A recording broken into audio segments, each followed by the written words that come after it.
आज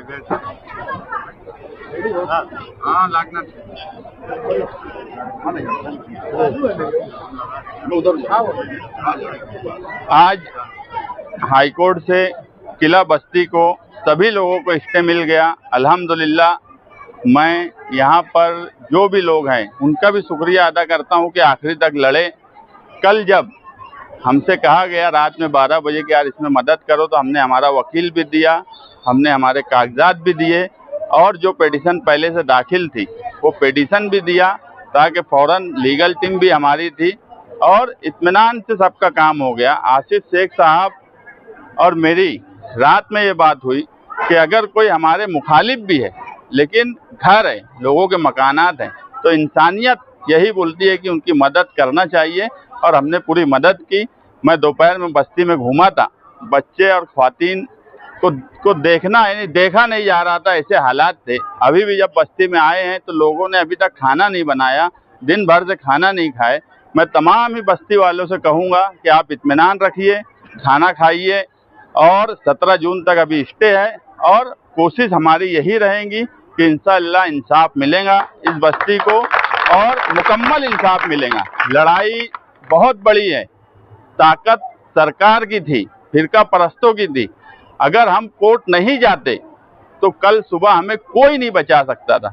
जिस हिसाब से ताकत लगी हुई थी, हमें कानून का ही सहारा लेना पड़ा और हमें आज भी भरोसा है कि सरकारें कितना भी जुल्म करने की तरफ जाएं, कितना भी पूरे 31 मई का जो जीआर पे जिस पर बात की जाती है वो पूरे महाराष्ट्र के लिए था, मगर सिर्फ मालेगांव को टारगेट करके यहाँ कार्रवाई करने की बात की जा रही थी। अव्वल दिन से हमने कहा कि किले के अंदर अगर सुशोभीकरण का सवाल है तो किले के अंदर जिम खाना, टेनिस कोर्ट, स्कूल, उस पर कोई बात नहीं होती। बाकी किले की दीवार के बाद, खंदक के बाद जो बस्ती है उनको बार बार सिलेक्ट करके नोटिस दी जाती है। तो कल का जो ऑर्डर था उसमें वो स्कूल का भी जिक्र किया गया कि स्कूल फोर्ट के अंदर, किले के अंदर दिख रही है, उसके बावजूद भी उसको कोई कार्रवाई तहसीलदार नहीं कर रहा है और बकिया लोग, और ये भी लिखा कि किले के अंदर स्कूल है, बाकी जो है वो किले के बाहर की बस्तियों को नोटिस दी जा रही है और इसको क्यों नहीं दी जा रही है, इस पे 10 तारीख तक अफिडेविट तहसीलदार कलेक्टर ने फाइल करना। तो आप लोग इत्मीनान रखिए, हमारी आगे भी कोशिश यही रहेगी कि किसी भी तरीके से इस बस्ती को बचाया जाए। अगर स्कूल को लीज पे दिया जा सकता, 1978 में मोहम्मद अय्यूब को भी जिला अधिकारी ने खरीदी थी, अगर उनको दी जा सकती है तो फिर हमें क्यों नहीं दी जा सकती। लड़ाई बहुत बड़ी है, अल्लाह पर भरोसा रखिए। Minority defence committee, Asif Shaikh साहब और हम लोग और हमारी लीगल टीम हर वक्त आपके साथ खड़ी रहेंगी। आप लोग खाना खाइए, इत्मीनान रखिए। अभी कुछ लोग अभी भी घर खाली करने की तरफ जा रहे हैं। अभी 17 जून तक कोई ज़रूरत नहीं है, 17 जून तक हम कोई ना कोई और बेहतर रास्ता निकालेंगे इंशाअल्लाह। किले के बस्ती के तमाम ही लोगों से गुजारिश करूंगा कि इत्तेहाद रखिए, इत्तेहाद के साथ रहिए।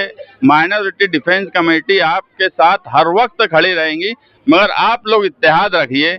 बिला वजह किसी भी मामले को लेकर आपस में ना इत्तेफाकी नहीं होना चाहिए। मैं बार बार बोल रहा हूँ कि लड़ाई जो है बहुत बड़ी ताकत से है, अगर हमारे अंदर ही इत्तेहाद नहीं होगा। देखो, कल साजिद अब्दुल रशीद और जावेद अब्दुल सत्तार, इन्होंने जब हमसे कहा कि वकील तुम्हारा दो, हमको ये करना है, पेपर्स दो, तो हमने ये नहीं सोचा कि ये हमारे मुखालिफ हैं।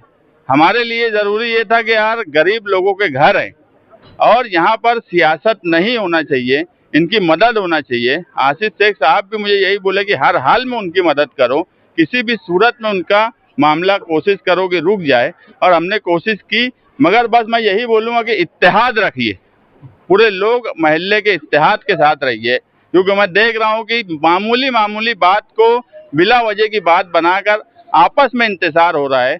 क्योंकि ये लड़ाई कानूनी है तो जमहूरी भी लड़ाई हो सकता है, तुमको आगे लड़ना पड़े। तो इत्तेहाद बहुत ज़रूरी है। आप सब लोग एक साथ रहिए, इत्तेहाद के साथ रहिए, हम हर कदम पे आपके साथ खड़े हैं। अस्सलाम वालेकुम। मैं हमारा इसलिए मजबूरी बोलना पड़ रहा है, मुत्तकिम डिग्नेटी शेख आसिफ हमको बोले किला झोपड़पट्टी के ताल्लुक से आप लोग मेहनत करो, पूरा साथ देंगे। तो हमने इनसे पूछे 8-10 लोग, भैया तुम साथ दे, तुम पूरी बस्ती के लाओ, हम तन मन सब वक्त लगाएंगे। तो इनके जरिए हम हर घर से कागज मांगे, लोग कुछ कागज दिए अल्हम्दुलिल्लाह। उनके जरिए मुस्तकीम डिग्नेरी शेख आसिफ के जरिए हम हाई कोर्ट गए और हाई कोर्ट ने अल्हम्दुलिल्लाह इटे दिया। उसके बाद कुछ लोग बढ़ गए थे, तो मेरा अपील है खुदा के वास्ते ये फितना खत्म करो, तखनी मोमिन का अपुन मोमिन बनो, ईमान वाले बनो। और उसके अलावा जो लोग फितने के चक्कर में आई थी, मेरी माँ बहन, हमारे भी कागज भी ले लिए, हमको बदनामी करे। मैं फिर बोलता मेरी माँ बहनों से बार बार, खुदा के वास्ते ये मौका है, कांधे से कांधा मिला के चलो। इंशाअल्लाह 17 जून को ये शेख आसिफ के जरिए, मुस्तकीम के जरिए इंशाअल्लाह हम इस बस्ती की खरीदी मांग करें, खरीदी बात कर। मैं किले की तरफ से आपका बहुत बहुत शुक्रिया अदा करता हूँ शेख आसिफ मुस्तकीम का, जो भी दौड़ भाग करे। अस्सलाम वालेकुम।